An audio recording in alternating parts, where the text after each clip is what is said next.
आप कौन है? क्या बोल रहे थे? आप कौन है? क्या बोल रहे थे? नहीं कौन, ये क्या चल रहा है इतना बस बता दीजिए सर, बस इतना सा मुझे बता दीजिए। मैं क्राइम ब्रांच में हूँ, कुछ और चल रहा है मुझे आई डोंट नो। नहीं अभी मैं बाहर से हूँ। नहीं अभी आपने मुझे बोला कि नहीं बॉडी नहीं है, क्या है सर, बॉडी है कि नहीं है? मेरी ड्यूटी यहाँ पर है आप लोगों को इस बताने के लिए कि आप लोग आगे ना बढ़े। बस मैं यहाँ आगे नहीं बढ़ रही हूँ, आप मुझे बता दीजिए क्या चल रहा है। आप इस बारे में डीएम साहब से पूछना आई है। डीएम साहब से आपकी बात हुई है? डीएम साहब से बात हुई है आपकी? डीएम साहब से बात हुई है आपकी? डीएम साहब से बात हुई है आपकी? डीएम साहब से बात हुई है आपकी? सर ये क्या चल रहा है? डीएम साहब से बात हुई है आपकी? ये क्या चल रहा है? आप लोग यहाँ खड़े हैं सर, ये क्या चल रहा है आप मुझे बताइए। मुझे पता नहीं क्या हो रहा है। संजीव कुमार, मुझे पता नहीं है। मैं क्राइम ब्रांच में इंस्पेक्टर हूँ, ऑफिस में अटैच हूँ। मैं थाने में नहीं हूँ, मैं लॉ एंड ऑर्डर में लगाया गया हूँ। ग्राउंड पे खड़े क्या चल रहा है सर? मेरी ड्यूटी लगाई गई है, मेरी गांव में ड्यूटी लगाई गई है। कोई लॉ एंड ऑर्डर खराब ना हो यहाँ पर। बस यहाँ पे कोई नहीं। मैं रिक्वेस्ट कर रहा हूँ, आप सुन ले मेरी बात एक बार। नहीं मेरी ड्यूटी यहाँ लॉ एंड ऑर्डर के लिए है। आपके लड़की की कमर तोड़ दी, लड़की की जीभ काटी गई थी, इससे बड़ा क्या कृत्य होगा? दिल्ली सरकार और हरियाणा सरकार, और जब किसी दलित बेटी का रेप होता है तो यहाँ के प्रशासन के लोग मौन बन जाते हैं।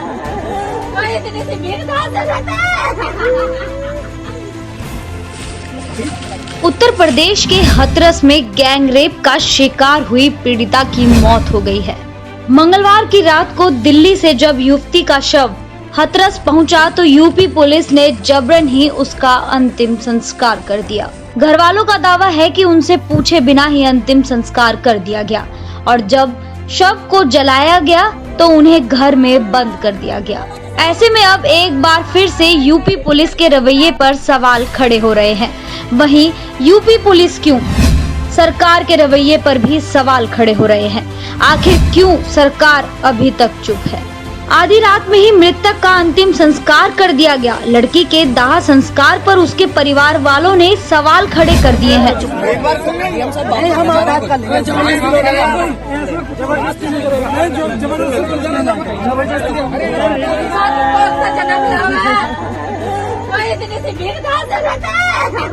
लड़की के पिता का कहना है कि उन्होंने नहीं देखा कि यह किसकी बॉडी है, वो तो शमशान तक पहुँचे ही नहीं है।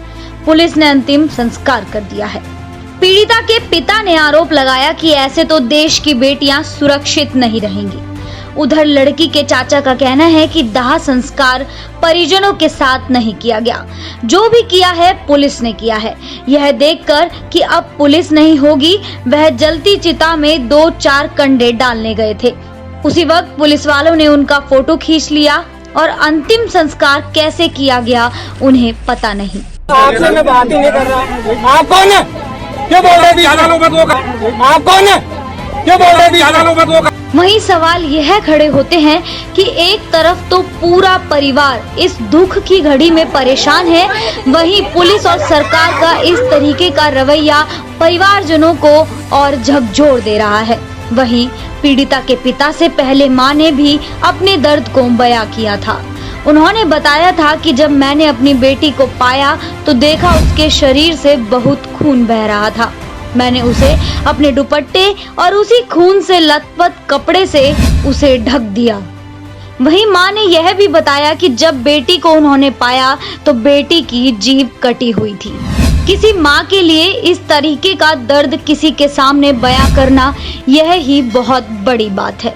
वहीं गौरतलब है कि मंगलवार दोपहर को ही पीड़िता की मौत दिल्ली के सफदरजंग अस्पताल में हो गई थी, जिसके बाद अस्पताल के बाहर काफी प्रदर्शन हुआ। दिल्ली सरकार और हरियाणा सरकार, और जब किसी दलित बेटी का रेप होता है तो यहाँ के प्रशासन के लोग मौन बन जाते हैं। लड़की की कमर तोड़ दी, लड़की की जीभ काटी गई थी, इससे बड़ा क्या कृत्य होगा? शाम होते होते पुलिस पीड़िता के शव को हाथरस ले आई और देर रात को अंतिम संस्कार कर दिया गया। यह कहां का न्याय है कि आखिर आप कब तक चुप रहेंगे और सरकार से सवाल नहीं करेंगे या फिर कहे पुलिस से? आखिर यह कहां का न्याय है, हम फिर से पूछना चाहेंगे। यहाँ पर पीड़िता के साथ दुष्कर्म हुआ, उसके परिजनों से मिलने नहीं दिया गया, यह कहां का न्याय है? वहीं बात करें उत्तर प्रदेश के हाथरस जिले के चंपा थाने के गांव में 14 सितंबर की सुबह 19 वर्षीय लड़की के साथ गैंगरेप की घटना को अंजाम दिया गया। परिजनों का आरोप है कि सुबह 9:30 बजे के करीब 4 दबंगों ने उनकी लड़की के साथ गैंगरेप किया और दरिंदगी की। घटना के 9 दिन बाद लड़की होश में आई। आप जरूर सुने इस शब्द को कि 9 दिन बाद लड़की होश में आई, तो इशारों से अपना दर्द बयां किया।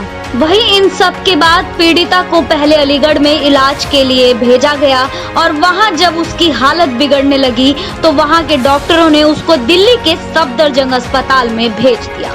लेकिन अफसोस यहाँ भी उस पीड़िता को बचाया नहीं जा सका और कल सुबह उस लड़की ने दम तोड़ दिया। अब तक इस मामले में 4 आरोपी गिरफ्तार हो चुके हैं। वहीं हम आपसे सवाल पूछते हैं कि क्या निर्भया से हमने सबक नहीं लिया?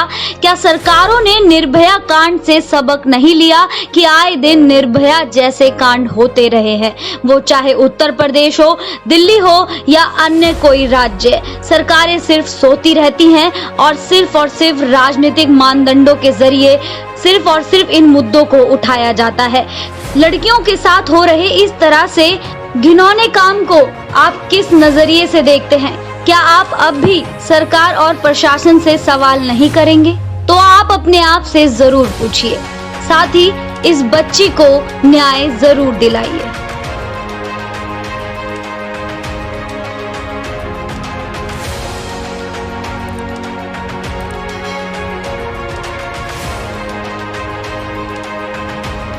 देश दुनिया की तमाम छोटी बड़ी खबरों के लिए इंडिया लाइव को सब्सक्राइब करें और बेल आइकन जरूर दबाएं ताकि हमारी हर खबर पहुंच सके आप तक सबसे पहले।